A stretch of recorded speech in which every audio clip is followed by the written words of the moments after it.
Right? We're in the business, we're firefighters, we're in the weeds, we're doing the work, we're not leading the work. And while that sounds good for a number of reasons, it's my business. If you're the owner, you know it's going to be done right. You know it's going to be done right. Those all sound good. There's also we can kid ourselves also by selling this story to ourselves. I'm not one of those leaders that just sits off in a business park down the street and runs a business remotely. I roll up my sleeves. I work alongside my team. I'm humble. And while we love that, there's a certain place for that. That's how you set culture, and humility can be a part of that. We want leaders who are connected. You only want to do it in small doses. And the reason why is because when you're doing someone else's job, you're not honoring the job. You're not being a good steward of the job that only you can do. Right. Or the way I often put it, you're not honoring your hourly rate. You don't want to be the most expensive person doing that job. And if you're the owner, you are. You frankly are, because there's some things that only you can be doing, and those are things that need to come first. Right. So, it is author-editor. It starts with, you have to do some level of trust and delegation. That's the first part. You have to trust people. You got to hire people and trust people to do some tasks. So start with the basic tasks, the ones that are not complicated that you can get people to do, like putting down mulch. I mean, you can hire teenagers to do that. Right. Now, their work ethic may be in question, given we've had 3 teenagers go through our house. Who don't like to put down mulch. Don't like to put down mulch.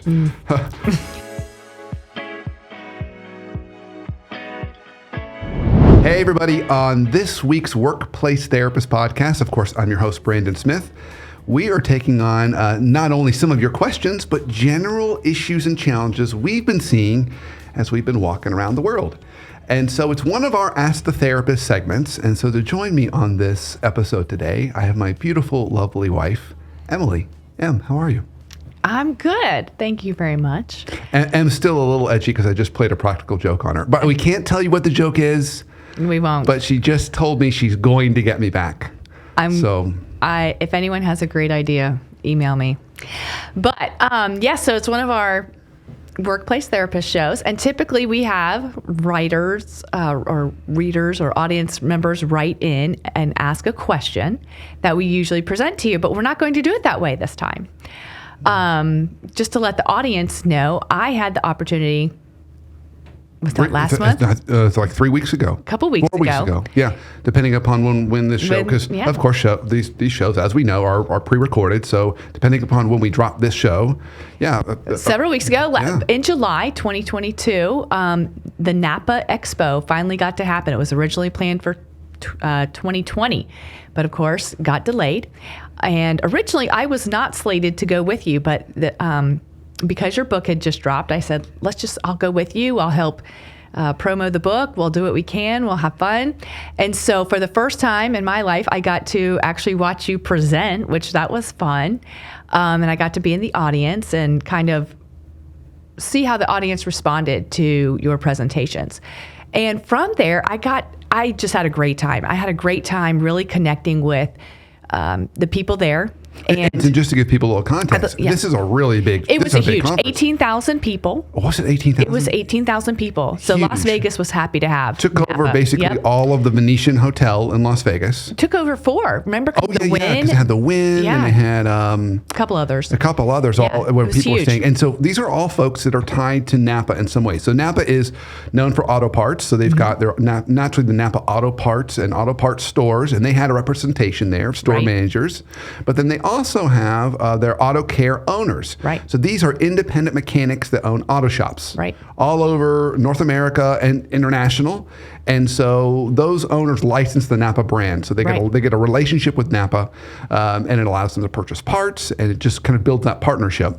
And many of those owners came. Some of the mechanics that work in the shops came. I mean, it was a whole, you think of everything kind of auto parts, that whole ecosystem. They were all there. Everyone was there. And folks, of course, from corporate office were there. Great. So it was 18,000 folks that all care about and think about and work on cars and auto parts. Right. They're all day long. And it was cool, too. A lot of the owners, because it is such a mom and pop kind of place, a lot of the owners brought their spouses. So there was that component as well. It was a really interesting group. Yeah. So your first session that you kicked off was to were they all the managers of the retails? These were kind of the managers of the NAPA auto parts stores that are company owned. So some of those stores are franchised out and franchise owned, but then a good number are company owned, and these are the managers that run the company owned stores. So your session there was talking about, that was kind of your hot sauce principle. That's right. And you were kind of talking about the demands that are put on teams and what good leaders, managers, how they have to operate. And I got to talk to two guys in the back of the room. Both of them, one was a manager of a store in Washington State. The other was Richmond, Virginia. Both of them had been managers of their stores for some time, a couple of years. And we were talking, the guy from Richmond, he was super cool. He was a former police officer who was now in charge of a team, and I think he said he had 8 team members. And he really, both of the guys talked really how they were invested in coaching their people, and they were really excited to learn the best ways to do that and best practices. So they were really engaged in your talk, and they were talking about it. And and one of them shared his frustration that he had a team member that he said, I've been working with him, I've been coaching him, I'm trying to encourage him. Well, how about you try it this way? I don't want you to do this. I'm trying to set an example. I'm trying to get him to change. But he's just not doing it. And I'm just kind of frustrated. I don't know what I'm doing wrong. I don't know what I should do next. And I don't want to fire the guy because that's his livelihood. Like this manager was really taking it on personally. Like this is this guy's livelihood, and I don't want to take it away. And so it really brought to my mind, that's a real quandary. So I thought that's a great question to ask Brandon. Like, what would your advice be to somebody like that? My kind of question was, when do you know it's time to find a new spot for that person, or when do you know it's time for them to move on? When do you know it's time to fire them? Kind of when you're coaching people, what's your suggestions? I love how you're telling the story, because you can tell the guy, it was a heavy burden on him. He cared. He really cared. And when you're carrying a heavy burden, you have to ask yourself, should I be the one carrying this burden? And so here's where I'm going with that. Right. As a client of mine told me last year as I was coaching her, and we talked about kind of navigating some of the stuff. And she paused for a minute and she said, it always comes back to author editor, doesn't it? Yep, folks, it always does. So here you have a person, this leader, who really cares deeply and is trying to author the perfect solution. Right. And trying to navigate how to kind of not only get this person to step up, but also caring for their family and give them their livelihood, and they're carrying the entire burden. Sounds kind of ridiculous when you hear me say it out loud, right? Right. Like, that's not their responsibility. That's that person's responsibility. And so as a reminder for us, the traits of the author. So remember, this leader's authoring for this other person. That other person should be taking an authorship role in their life.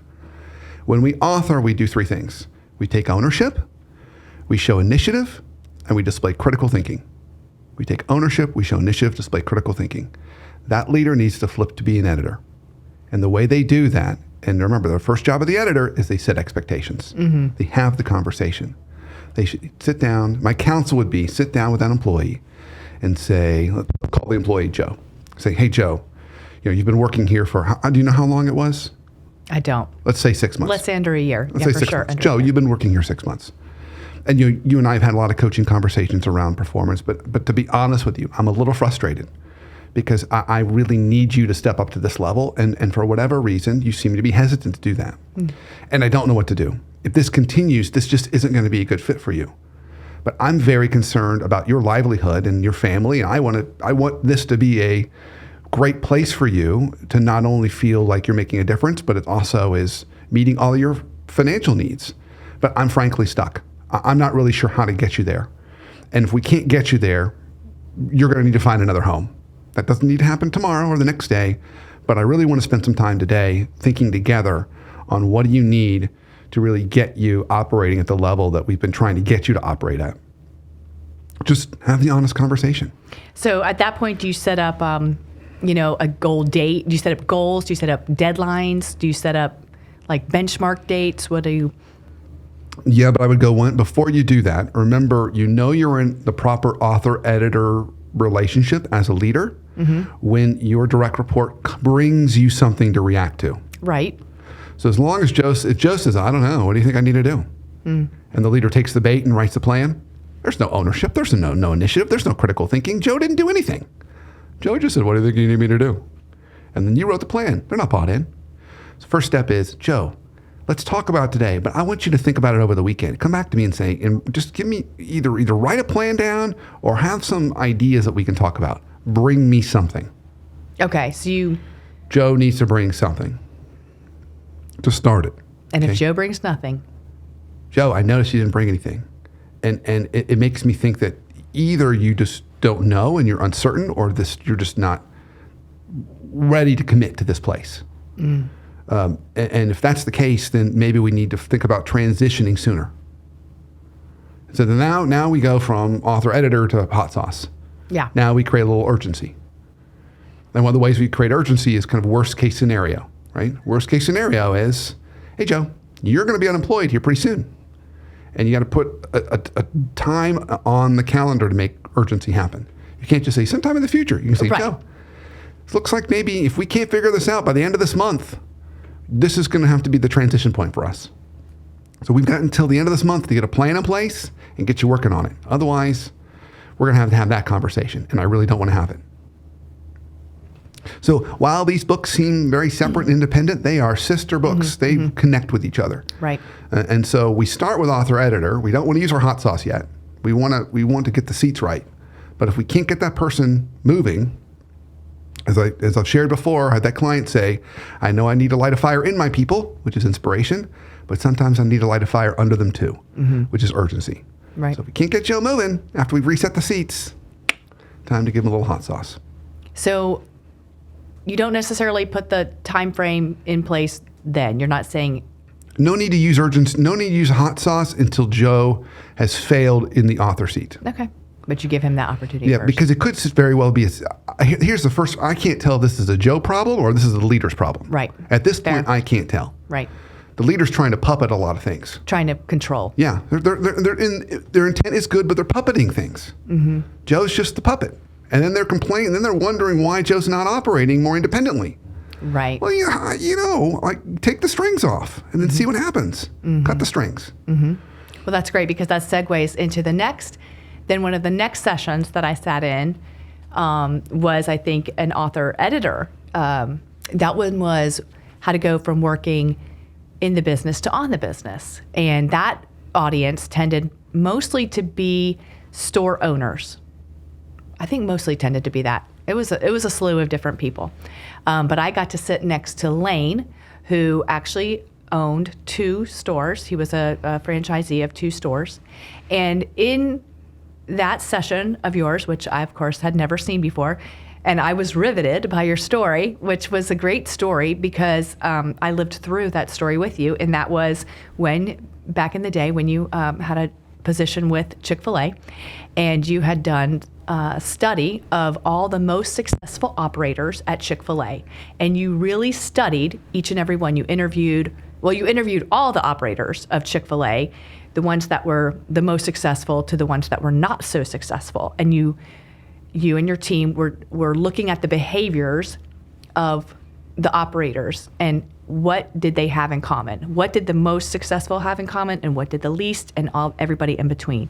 Yeah. And I love the story. You did such a great job of telling the story about the least successful operators were the ones that weren't even answering your phone calls or weren't able to get back to you. And one of the reasons why I loved it was you were like, they were literally out in the yard putting the mulch down in the landscaping, or they were literally the ones that were unclogging the toilets. Both of those, we all know, are jobs that need to be done. Yeah. And one of the tenets of a Chick-fil-A owner is that they love their Chick-fil-A and that they care for it. We've all seen a Chick-fil-A and how well those owners are devoted to their stores. So that's not the issue. So it was great because you gave kind of the continuum of where everybody kind of was, and you then asked the breakout question, okay, talk to the person next to you about where you are on the continuum. And my Southernism, bless his heart, Lane from Eau Claire, Wisconsin, said, "Oh yeah, I'm out there putting mulch down." He was like, "I'm number one. I'm stuck at number one." And so, and it was interesting because just overhearing the conversations around me, I think a lot of people are stuck at number one. Like they love what they're doing. They care, but there's an unwillingness, as you just said, to cut the puppet strings. So what's your first step on that? Like, what do you tell those people where to start? Yeah, so the title of that session, which sets up kind of the goal here, is we're trying to go from working in the business to on the business. Mm-hmm. Right? We're in the business, we're firefighters, we're in the weeds, we're doing the work, we're not leading the work. Mm. And while that sounds good for a number of reasons, it's my business. If you're the owner, you know it's going to be done right. You know it's going to be done right. Mm-hmm. Those all sound good. There's also we can kid ourselves also by selling this story to ourselves. I'm not one of those leaders that just sits off in a business park down the street and runs a business remotely. I roll up my sleeves. I work alongside my team. I'm humble. Mm-hmm. And while we love that, there's a certain place for that. That's how you set culture, and humility can be a part of that. We want leaders who are connected. You only wouldn't do it in small doses. And right. The reason why is because when you're doing someone else's job, you're not honoring the job. You're not being a good steward of the job that only you can do. Right. Or the way I often put it, you're not honoring your hourly rate. Mm-hmm. You don't want to be the most expensive person doing that job. Mm-hmm. And if you're the owner, you are. You frankly are, because there's some things that only you can be doing, and those are things that need to come first. Right. So, it is author-editor. It starts with, you have to do some level of trust and delegation. That's the first part. You have to trust people. You got to hire people and trust people to do some tasks. So start with the basic tasks, the ones that are not complicated that you can get people to do, like putting down mulch. I mean, you can hire teenagers to do that. Right. Now, their work ethic may be in question, given we've had 3 teenagers go through our house. Who don't like to put down mulch. Don't like to put down mulch. But they have, and they've done it before, and they can do it, and maybe they would do better for someone who wasn't us. Right. Right. We have seen that with our teenagers. They tend to have good work ethic with everyone else on the planet, except for us. Okay. But the point is, you start off with those more basic tasks that are on your plate that you really should be outsourcing, that you can find people to do. So start with the basics. Start with the basics. Start with those things. And now, I also recognize this. We can get confused by activity equating into progress. So it's like, I feel like I accomplished something today because I put down mulch. Yeah. It looks good. And now those 5 bags are empty and I put them in the trash. Versus filling out spreadsheets and invoicing and paying bills. Or having a meeting with somebody that is a potential client, but it didn't get closed. Business didn't get closed, but you had a meeting. Yeah, exactly. Or it's something only you can do. Something like that, some kind of, whatever. Those things that there's no clear results. That's part of the other challenge with leadership. So so just to also kind of use another analogy. For this purposes, I'll use a sports analogy. If we're truly leading, we are the head coach on the sidelines with a clipboard. Right. Trying to win a championship. Mm-hmm. That's our goal. Mm-hmm. Okay. Any leader, particularly owner of a business, is trying to win a championship. Mm-hmm. Okay. If we're not truly leading, we're on the field trying to score points. Right. Okay. And it feels good to score points. You get cheers when you score points. You win MVPs and trophies when you score points. Okay. But you don't necessarily win a championship scoring points because it's just you. And we've all seen cases where there's teams that have 1 or 2 great players and they don't win any championships because 1 or 2 great players does not make a championship. Right. So the leader needs to spend more time on focus and alignment. That is the simple job of a leader and the complexity that is a leader. Focus and alignment. So when you're pulling down mulch, you're not creating focus or alignment. You're putting down mulch. Mm-hmm. So you have to make sure you're doing those other things. So it starts with finding people that you can trust to do basic tasks, and then you can give them more elevated tasks. Mm-hmm. So, make it easy. As, a mentor of mine, Len, has said, what's the easiest, simplest way to get there? Start with the simplest tasks that you can find other people to do. Trust them to do it. Take those baby steps, Right. which has been a theme in a lot of our shows recently, Right.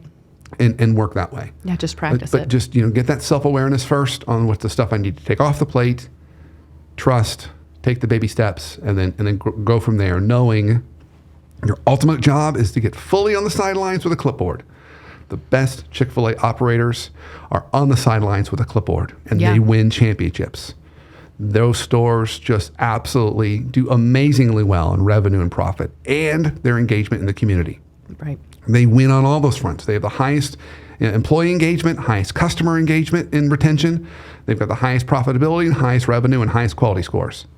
I mean, they are winning championships. And those operators, typically, when I interviewed them, they're at a Starbucks on Monday morning doing strategic planning for the week. They don't even have to be in the store. Right. Because the team is functioning at such a high level, they can be thinking of more creative ways to continue to either serve the community they're in or even sell more chicken or both. Right. But you don't get that time if you're on the field.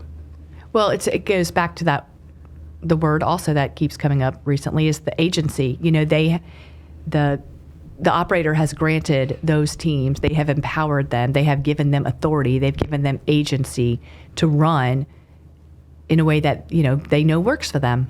So, Yeah. so he can be at the so the operator can be at the Starbucks on Monday. Yep. Yep. Absolutely. Okay. Any other questions you want to take on today? Or do you think that's pretty good? I think that was pretty good. Yeah, it was interesting though that it just seemed like such, basic, real, the challenge that seemed, relatable across all industry pretty much. And Yeah, and I would say this too for our listeners here. I mean, and I'm not trying to self-promote in terms of the book. The book's a great book. It's a great resource for people that want to read it. The concept's really simple: author-editor, the author-editor dilemma. And the reason why I want to mention it again is because it almost always comes down to author-editor. Almost always. Here's two different issues, and yet it still is an author-editor problem. right, I mean, or solution. If you learn how to see it through that lens, it makes what look like a whole bunch of disconnected problems all the same. So learning to start to use that language and sharing it with your teams can also help reset this, because part of it is teaching them the concept too. right, And when I share this with my leaders, even if their teams don't read the book, they start talking about it with their teams, and their teams start saying to them, hey, do you want me to author something here so you can edit? And they're like, yeah, that's great. Or they say, hey, do you want to take the first stab at this and author it, and we can talk about it together? I mean, it helps to create that role clarity. So as a leader, you're not jumping in and rescuing, because leaders are natural authors. They naturally take ownership, show initiative, display critical thinking. And the number one problem with natural authors is they don't know when not to author. They don't know when not to put down the mulch. right. They don't know when to not worry about the employees' financial health and well-being. I mean, those are all nice things, but it's not your responsibility. And so it helps to also set proper boundaries and roles so the system functions in a more healthy way. So it's just a final call out to all listeners. I mean, really start to, even if you don't buy the book, start to think about that concept and how you can use it with your teams. Yeah. Okay. All right. Thanks, Em. All right. Thanks for going to Vegas with me. Yeah, it was good. Yeah. We don't need to go to Vegas again. I'm sure we will. But See, I can't tell if she liked the trip or not. Although she did say I was riveting. he was. Riveting. It was a great. Riveting. First time you were in the audience too. Yeah, it was really fun. And if you haven't listened to the show, we do a show this month with Maisie Robinson, and I talk about my anxiety that led up to those presentations. So Which I can also vouch for. Yeah, 6 months of anxiety, people. It was not a fun journey. Luckily, I survived. I'm still alive, which is great. But that's also a good show to listen to too, with how do we kind of deal with the anxiety that accompanies stuff like that. But it was a good event, and thank you all for listening here today. And hopefully you got a takeaway from our conversation today to help you make your lives a little bit healthier, a little bit better.